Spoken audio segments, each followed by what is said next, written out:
Hey all, this is Sam from the B-Bone family and welcome back to the channel. Today we're going to talk about how, from a male's perspective, how to know when you're ready for marriage.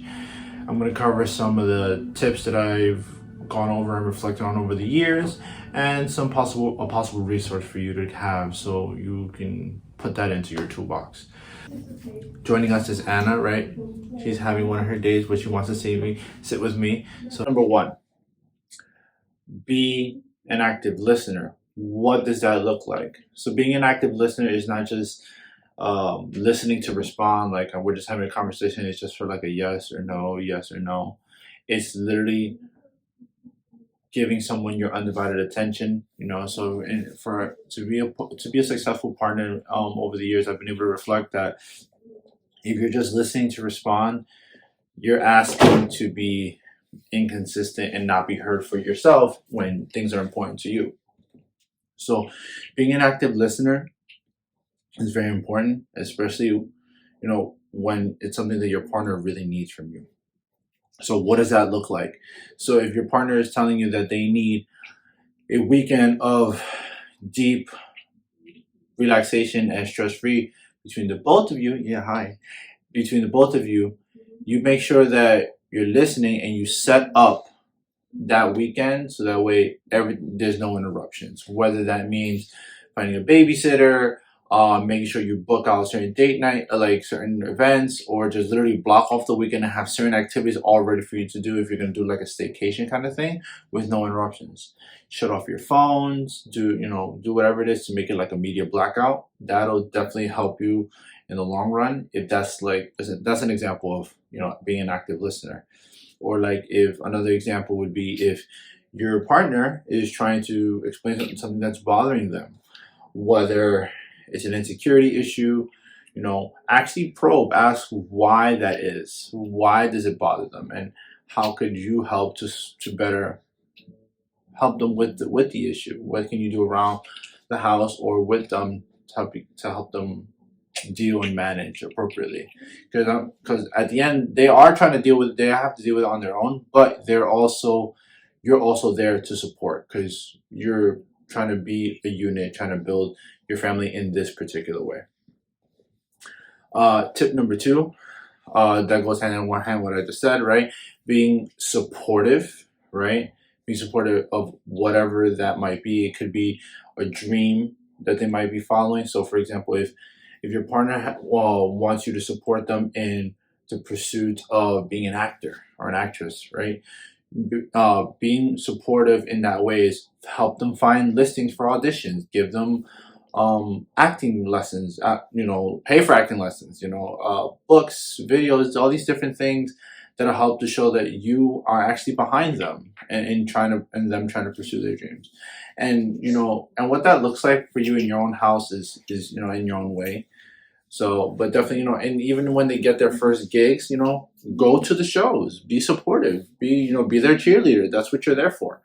So I think that that's a very important thing. So we have being an active listener, be supportive, and be mindful / purposeful. When you're being mindful and purposeful, everything you're doing matters, right? Just like how all the movies we watch, all the books we read, right, that are success hits, right?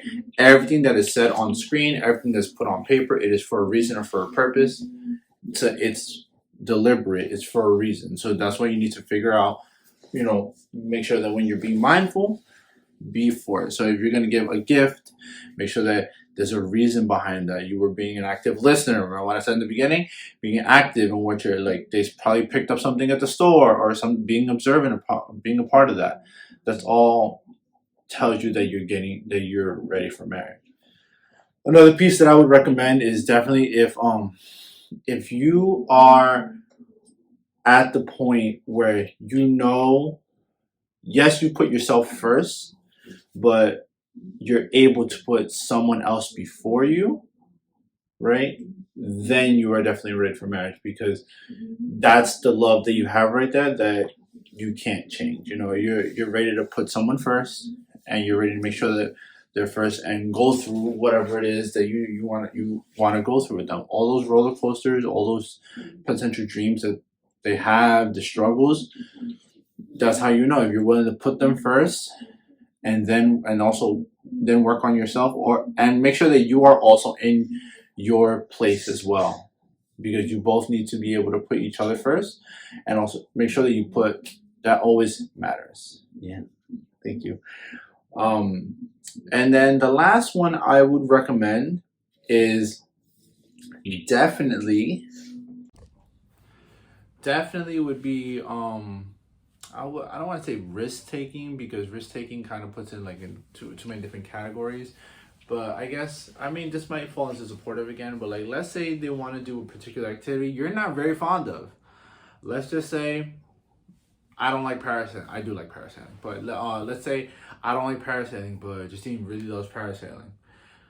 I'll be like, okay, you don't have to complain about it because they already know you don't like parasailing. But the best thing to do would be go on the trip, fake it till you make it, but be supportive in that. Like, I want to do this for you. I want to be there for you, because the sooner you do that, it becomes an acknowledgement that you're doing it for them, right? And that's important, especially in the long run, because I've seen it in films and books I've read over the years, and obviously personal experience. It's about, you want to make sure that you give them the same love and affection that you would want in return. And that doesn't necessarily mean that they're going to do the exact same things for you in the exact same way. They'll just do it in your own language, right? And by language, I mean this free resource that you should see right here on the info card, as well as this picture on the wall. It should be that you should read the book, The 5 Love Languages. Yes, I'm sure you've probably heard it, you didn't bother to read it, or you didn't get to it, or you read it once before and then that's it. It's important to actually be mindful and take those principles and take a deep reflection upon yourself and where you really fall under those categories. What's your primary, what's your secondary love language, what's your tertiary, and so on. That way you know what matters. And yes, they can change over time, but that also means that you would know how to respond to your partner's love language and how it can possibly change.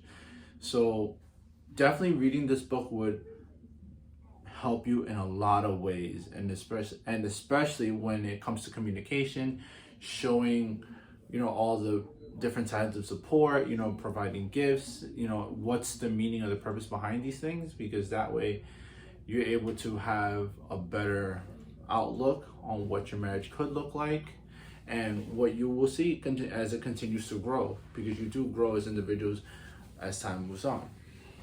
And lastly, the last resource I would have to say would be an excellent communicator, right? Sometimes it's important to overly communicate. Overly communicating is important. Sometimes you may be the couple that less is more, and that's fine. There's nothing wrong with that. However, remember, you came from a different background. They came from a different background. So even though you've been together X years and you're about to get married, or you're thinking about getting married, then fine. You just know that however you dealt with your language and communicate with one another, it has to be mutual, and you know what they try to mean. And if there's something you don't understand, just reach out, ask them, because at the end of the day, if you're meant to want to be married to one another, and you're meant for each other, then there's no judgments, because at the end of the day, they're going to be the ones with you at the end, no matter what happens. So that's what you have to work through, and make sure that you're there for one another. And those are my tips that I have for you, for my guys, to know that if you're ready to be married, make sure that you follow these. You make sure that you're very attentive, right? You're supportive, you're being mindful, you're being an excellent communicator. Read the resources, do all these things. They're essential to helping you have a nice and well-maintained life. And I would ask that if you want some extra tips, if you want ideas of or scenarios about how to address some of these issues, or you have any concerns that you want, please drop a comment down below. We'll see if we can come up with more. If you want to see it from both perspectives, ask for both of us. If you want to see it from one perspective, let's hear what you got, because we want to be able to help you out no matter where it could be. Please like, share, subscribe, drop a comment. Again, let us know what you think. Really appreciate you with the time and patience. Peace out.